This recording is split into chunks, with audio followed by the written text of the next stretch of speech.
Hi friends, welcome to Jaya's garden. இன்றைக்கி என்ன சொல்கிறது, நேற்று என்னன்னு தெரிலங்க, நிறைய பேர் என்கிட்ட ஒரே விஷயத்தை குறித்து பேசிட்டாங்கங்க. ஸோ அதுக்காகவே நான் வீடியோ போடணும்னு நினச்சிட்டேன் இன்றைக்கி. ஸோ அது என்னென்னு பார்க்குறதுக்கு முன்னாடி நீங்கள் ஜெயாஸ் கார்டன் சேனலை சப்ஸ்கிரைப் பண்ணல அப்படின்னா சப்ஸ்கிரைப் பண்ணிக்கோங்க. அப்படியே பக்கத்தில் இருக்கக்கூடிய பெல் ஐக்கானை ஆல் ஆப்ஷன் போட்டு வச்சுக்கோங்க. வேறு ஒன்றும் இல்லைங்க, பெண்களுக்கு இருக்கக்கூடிய அது பிரச்சனை அப்படின்னு கூட நான் அந்த வார்த்தையை பயன்படுத்த மாட்டேன். அந்த 3 நாட்கள் எல்லாருக்கும் இருக்கக்கூடிய மிகப்பெரிய பிரச்சனை. ஏன்னா நேற்று என்னுடைய ஸ்டூடெண்ட்டு அவள் எனக்கு அவளோட ஞாபகமாக எனக்கு மணி பிளான்ட்டு கொடுக்குறேன்னு சொல்லியிருந்தேன். பட் எனக்கு நிறைய வச்சு ஃபெயிலியர் அப்படின்னு சொன்னப்போ, அம்மா எங்கள் வீட்டில் இருக்க கொண்டு வரேன் அப்படி சொன்னான். அப்போ நான் நேற்று அவகிட்ட என்னடா கொண்டு வந்தியா அப்படிங்கிறம்போது அவள் சொன்ன வார்த்தை, அம்மா அந்த மாதிரி எனக்கு பீரியட்ஸு, எனக்கு அதனால் பக்கத்தில் அம்மா போகக்கூடாதுன்னு சொல்லிட்டாங்க அப்படின்னு சொன்னான். அதுக்கப்புறம் பார்த்திங்கன்னா இன்னொரு அக்கா, அவங்களும் அவங்களுக்கு ஏதோ 2 செடி பட்டு போயிடுச்சு போல இருக்குது. அப்போ அவங்க என்கிட்ட சொல்லுவாங்க, அது என்னமோ நேற்று என்ன சொல்கிறது, நிறைய பேர் இப்படியே இதே வார்த்தையே சொல்ல ஆரம்பித்த உடனே கட்டாயம் இதை பற்றின ஒரு தெளிவை ஏற்படுத்தணும், அது நம்ம மேலே இருக்கிற ஒரு கடமை அப்படின்னு எனக்கு தோணுச்சு. அந்த அக்கா சொல்லுவாங்க, டீச்சர் கருவேப்பிலை, அப்புறம் துளசி, அப்புறம் ஏதோ 2-3 செடிலாம் சொன்னாங்க. அதெல்லாம் இந்த மாதிரி அந்த ஒரு 5 நாளைக்கு தொடவே கூடாது டீச்சர், யாரோ அதை தொட்டுட்டாங்க போல இருக்குது, அதனால நான் வச்ச, அவங்க வயசானவங்க, அந்த அம்மா அப்படி சொன்னாங்க, இந்த மாதிரி எப்படியோ பட்டுடுச்சு அப்படி சொன்னாங்க. அப்போவுமே இல்லைம்மா அப்படிலாம் கிடையாது, ஹீட்னால அப்படி சொன்னாங்க. கண்டிப்பாக அப்படி இல்லைம்மா, அந்த மாதிரி இல்லை, ஏதாவது நோய் தாக்குதலாக இருக்கலாம், நம்ம கவனிக்காமல் இருப்போம் அப்படின்னு சொன்னாலும் அவங்க இல்லைம்மா அப்படி சொன்னாங்க. சரி பெரியவங்க, நான் எதுவும் சொல்லலை.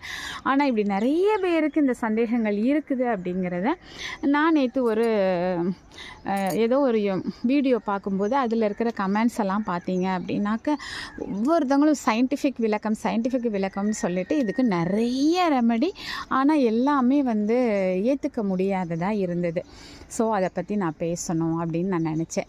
நான் 2017 நான் மாடி தோட்டம் வச்சு அதுக்கப்புறம் அது வேணான்னு விட்டுட்டேன். என்னுடைய படிப்பு உயர்கல்வி சம்மந்தமாக அதை விட்டுட்டேன். அப்போவும் சரி இப்போவும் சரி, நான் மட்டும்தான் உங்களுக்கு மெயின்டைன் பண்ணுறேன் அப்படிங்கிறது என்னோடய வீடியோ பார்க்குறவங்க எல்லாருக்குமே தெரியும், சரிங்களா? இப்போ நான் என்னோட அந்த 3 நாட்கள் டைமில் நான் இதுக்கு தண்ணி ஊற்றுறதுக்கு வேறு ஏதாவது அரேஞ்ச்மெண்ட் பண்ணியிருக்கேனா அப்படின்னா கண்டிப்பாக கிடையாது. 2வது, சாட்டர்டே சண்டேல தான் எனக்கு உரம் போடுறது, பக்கத்தில் போய் அதுக்கு ஏதாவது ப்ரூன் பண்ணணுமா, இல்லை ஏதாவது அதுக்கு வேலை செய்யணுமா அப்படின்னாக்க அந்த ஒரு வேலையையும் என்னால் சாட்டர்டே சண்டே அது எந்த நாட்களாக இருந்தாலும் நான் அதான் பண்ணிகிட்ருக்கேன். ஸோ என்னுடைய அனுபவத்துலேருந்து சொல்கிறேன், செடிகள் நம்ம அந்த 3 நாட்களில் இது பக்கத்தில் போகிறதுனால எவ்வித பாதிப்பும் கண்டிப்பாக ஏற்படாது அப்படிங்கிறத என்னால் அடித்து உறுதியாக சொல்ல முடியுங்க. ஆனால் எங்கள் வீட்டிலலாம் அப்படி எங்களை வளர்க்கலை. இப்போ அம்மா இருக்கும்போது நான் ஒரு 8th 9th படிக்கும்போதே எங்கள் வீட்டில் இருக்கிற கொஞ்சோண்டு இடத்துல ஒரு 10 வெண்டைக்காயும் ஒரு 2-3 சீனவரைக்காய் செடியும் போட்டு வளர்த்துருக்கோங்க. அந்த டைமில் கூட பக்கத்தில் நீ போகக்கூடாதுமா அப்படின்னு நீ சொன்னதில்லை. ஸோ எனக்கு அது மாதிரி ஒரு தாட் வந்ததே இல்லை. அதாவது அதுக்கு என்னென்ன காரணங்கள் சொல்கிறாங்க அப்படின்னாக்க, நம்மளோட பாடி அந்த டைமில் ரொம்ப ஹீட்டாக இருக்கும். ஏங்க, மொட்டை வெயிலில் எந்த ஒரு டெரஸில் எதுவுமே போடாமல் நம்ம வெயிலில் வளர்க்குறோம், சரிங்களா? அது மே மாத வெயில்லையும் இதே செடிகள் இதே பசுமையோடையே நம்ம வளர்க்குறோம். அதுக்கு என்ன ரெமெடி கொடுக்கணும், 2 நேரம் தண்ணி தேவைப்பட்டால் ஊற்றிக்கிட்டு இருக்கிறோம். ஸோ அந்த ஹீட்டை விடவாங்க நம்மளுடைய பாடி ஹீட் அதிகமாக இருக்க போகுது. கண்டிப்பாக நமக்கு பாடி ஹீட் அதிகம், ஓகே, ஆனால் அது செடிகளை பாதிக்கிற அளவுக்கு இருக்குமா அப்படின்னா கண்டிப்பாக கிடையாதுங்க. அதுக்கப்புறம் இன்னொரு விஷயம், துளசி பக்கத்தில் போகக்கூடாது, துளசி செடி பக்கத்தில் அப்படிங்கிறதுக்கு ரீசன் என்னென்னா, ஆன்மீக ரீதியாக ஒரு சில மதங்களில் அந்த நாட்களில் கோயிலுக்கு போகிறது, சாமி கும்பிட்றது, விளக்கு ஏற்றதெல்லாம் செய்ய மாட்டாங்க. அது அவங்களுடைய பண்பாடு, பழக்கம். அப்போ அதை அதுக்காக அந்த செடி, ஏன்னா அந்த பூச்செடிகள் அதுக்கப்புறம் துளசி இதெல்லாம் கடவுளுக்கு படைப்பாங்க இல்லையா? அப்போ அதுக்கு புனிதத்தை அவங்க கடைபிடிக்கணுங்கிறதுனால தான் அந்த செடிகள் பக்கத்தில் போகக்கூடாதுன்னு சொல்கிறாங்க. ஸோ அது அவங்களுடைய தனிப்பட்ட ஆன்மீகம் தொடர்பான ஒரு நம்பிக்கை. அதையும் நம்ம குறை சொல்ல சொல்ல முடியாது. சரிங்களா? அது அவங்களுடைய சொந்த கருத்து. அதை ஏற்றுக்கலாம். ஆனால் அதுதான் காரணம். சாமிக்கு புனிதமாக படைக்கணுங்கிறதுனால அந்த புனிதமான செடிகளாக கருதப்படக்கூடிய ஒரு சில செடிகள் பக்கத்தில் போக வேணான்னு சொல்கிறத நம்ம ஏற்றுக்கணும். சரிங்களா? அது ஆனால் கட்டாயம் அது பக்கத்தில் போனால் அதுக்கு செடி செத்து போயிடுங்கிறது உண்மையான காரணம் கிடையாது. சரிங்களா? சரி, அப்போ ஏன் போகக்கூடாதுன்னா எப்போவுமே ஏதாவது ஒரு விஷயத்தை அதோட காரணத்தை சொல்லி இதை நீ பண்ணாத அப்படின்னா பண்ணி பார்க்கலாம் அப்படிங்கிற எண்ணம் மனித இயல்புங்க. நம்ம குழந்தைங்கக்கிட்டேயே போய் இதை பண்ணாதேன்னு நீங்கள் சொல்லி பாருங்களேன், பண்ணுனா என்ன தான் நடக்கும்னு செஞ்சு பார்ப்பாங்க. ஸோ அதனால தான் நம்மளுடைய முன்னோர்கள் நமக்கு நிறைய விஷயங்களை சொல்லிட்டு போயிருக்காங்க. எல்லாத்துக்குமே அதை செய்யவே கூடாத மாதிரியான ஒரு விஷயத்த சொல்லுவாங்க. அப்படி சொன்னால் தான் நம்ம கேட்போம். அப்படி சொல்லக்கூடிய விஷயங்கள் நம்ம பயப்படுற மாதிரி ஆன்மீகத்தோடு தொடர்புடையதாக இருக்கும். அப்போ தான் நமக்கு வாழ்க்கை மேலே ஒரு பயம் நம்ம தவறான செயல்களை செய்ய மாட்டோம் அப்படிங்கிறதுக்காக தானே தவிர மற்ற எந்த காரணமும் கண்டிப்பாக கிடையாது. சரிங்களா? இப்போ அந்த மாதிரி நாட்களில் நம்மளுடைய உடம்பு பெண்களுக்கு எப்படி இருக்கும் அப்படிங்கிறது பெண்களுக்கு மேக்ஸிமம் நம்மெல்லாம் அனுபவிச்சிட்ருக்கோம். நமக்கு அந்த டைமில் ரொம்ப டயர்டு இருக்கும். சரிங்களா? அதனால தான் நம்ம அந்த காலங்களில் நம்ம வேலை பார்க்க, ஏன்னா எல்லோரும் அவ்வளோ வீட்டு வேலை காட்டு வேலைன்னு பார்க்கும்போது அந்த 3 நாட்கள் அவங்க ரெஸ்ட் எடுக்கணும். அந்த ஓய்வுங்கிறது அந்த நாட்களில் தேவை. ஏன்னாக்கா ஓய்வு இல்லாமல் இருக்கும் பொழுது அவர்களுடைய உடல் நிலையானது பலகீனமாக போயிட்டே இருக்கும். ஆனால் நம்மலாம் இப்போ மிஷின் மாதிரி என்ன பண்ணிகிட்ருக்கோன்னா எந்த ரெஸ்ட்டுமே எடுக்காமல் நம்ம என்ன பண்ணுறோம் அப்படின்னா தொடர்ந்து ஓடிக்கிட்டே இருக்கிறனால தான் நம்மலாம் அவங்க 80-90 கூட படுத்த படுக்கை ஆகும் பொழுது கூட அவங்க பலகீனமாக உணராமல் முதுமையின் காரணமாக இறந்துருப்பாங்க. ஆனால் நம்மலாம் பார்த்திங்கன்னா இப்போ 25 வயசில் கை கால் வலி வருது, 40 வயசில் பெர்மனண்ட்டாகவே முட்டு வலியோடையும் படி ஏற முடியாமலும் வேலை பார்க்க முடியாமல் வெயிட் தூக்க முடியாமல் இப்படி இருக்கும். ஆனால் நம்மளுடைய முன்னோர்கள் அப்படியா இருந்தாங்க?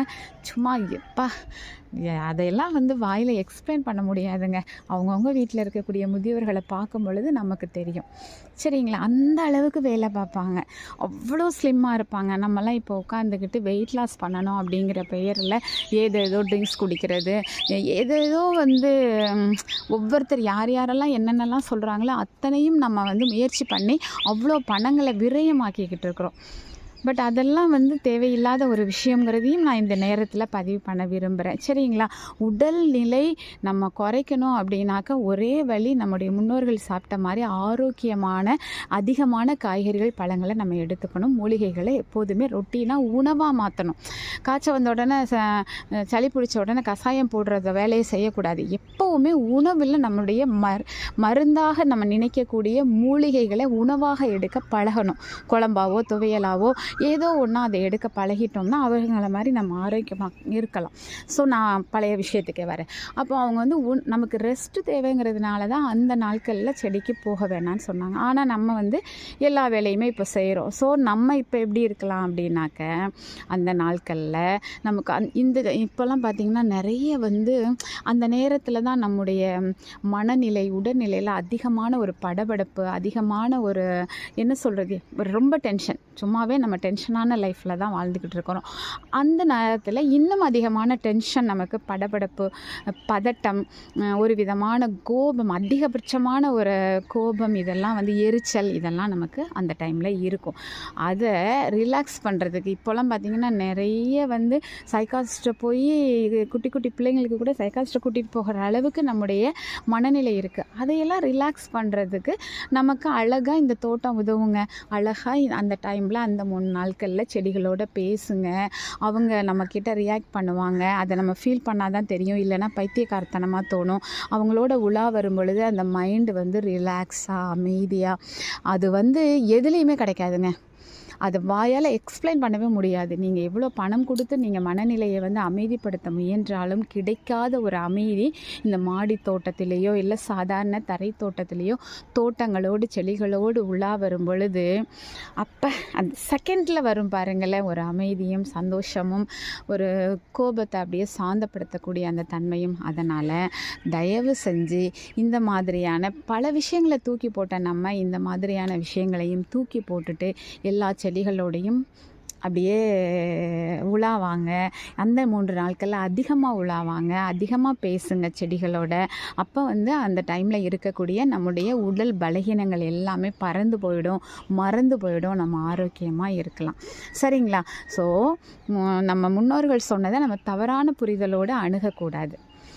அது மட்டும் இல்லை, நம்முடைய உடலில் இருக்கக்கூடிய அத்தனை விஷயங்களும் கடவுளால் படைக்கப்பட்டது. கடவுளோட சாயலில் தான் நம்மளை உருவாக்கியிருக்காரு, அது எந்த மதமாக இருந்தாலும். சரிங்களா? ஸோ அதனால் வந்து கடவுளுக்கு தெரிஞ்ச விஷயங்களில் வந்து நம்ம வந்து எல்லாத்தையுமே வந்து கட்டுப்பாடுங்கிற பேரில் நம்ம விலக்கி வைக்க வேணாங்கிறது என்னுடைய தனிப்பட்ட கருத்து. சரிங்களா? அதனால் அந்த 3 நாட்கள் செடிகளின் அருகில் புகும் பொழுது செடிகளுக்கு எதுவுமே ஆகாது. சரிங்களா? நம்ம நேசித்து அதை வளர்க்கும் பொழுது செடிகள் ஆரோக்கியமாக வளர்ந்துக்கிட்டே தான் இருப்பாங்க, எந்த நாட்களில் நீங்கள் பக்கத்தில் போனீங்கன்னாலும். சரிங்களா?